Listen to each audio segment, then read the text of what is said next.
What up, Spiller Nation? It's me, Light Spiller, and I'm back to do another video. This video I wanted to talk about my 3 top movies.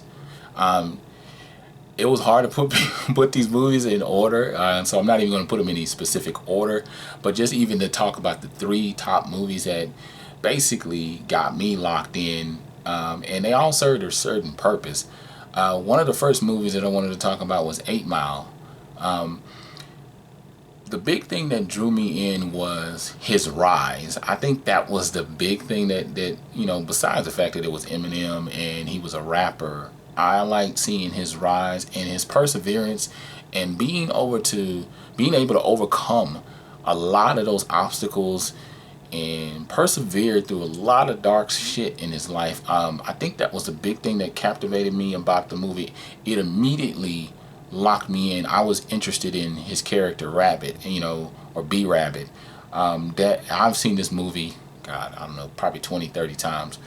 I've watched it over and over and over again. I've studied every line, every rhyme, everything in there. I know I sound like I'm rapping, but this movie quickly locked me in. I liked it, and the big thing that I walked away from, or that when I walked away from this movie, is that no matter what, if you gotta do it yourself, you gotta be resourceful, you gotta persevere, you gotta keep going until you reach your goal, whether you do it with some people around you or you do it alone. In the next movie I wanted to talk about, it's a little bit of a lighter movie, and it's Tommy Boy. This movie is a comedy with Chris Farley, David Spade. It stars Chris Farley in his life, and he's basically just this dude that's just coasting through life. You know, he's had all the things afforded to him. He's spent numerous extra years. You only supposed to spend 4 years in college. He spent like, I think, 5 or 6 or 7 years in college, and he's just a fuddy-duddy getting high all the time. But then reality hits, and his father passes away, and he's forced to take a high position of being the man on the block now. He's got to take care of everything. He's got to grow up, mature, and stop all the silliness. And David Spade, who's been his dad's right-hand man for the company, is going with him. Now they're trying to save the company because they want to save the stocks from crashing and keep these jobs for all these people. They basically deal with the brakes in people's vehicles. So now they got to go kind of do the door-to-door salesman thing. And in the mix of that, they have a great soundtrack that is very funny.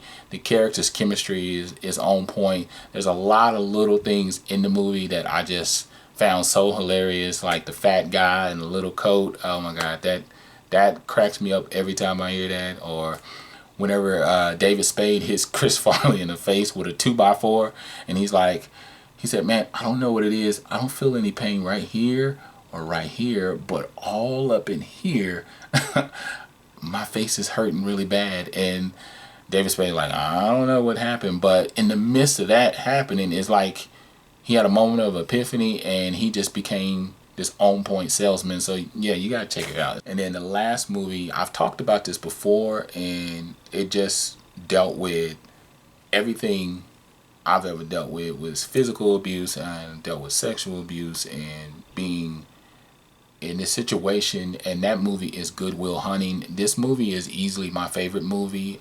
This changed me, man. When that came out, I think I was like 17 or 18. I was mesmerized, and I was easily pulled in because I knew that I had something special about me, but I didn't know how to bring that out and be this person that I knew I could be. It seemed like I was silenced from the experiences that I had with my stepdad choking me, and the experience that I had with being molested by a family member, the experience that I had with growing up around drugs and my mother being on drugs, and then the realities of trying to rise out of that and then become this person who wanted to work in IT, who wanted to continue to work in video games and do all kinds of things with my life. And I eventually rose to those things. But Good Will Hunting deals with the lead character, Matt Damon, and Ben Affleck's his best friend. This dude is like a fucking genius, got a beautiful mind or whatever. Another great movie.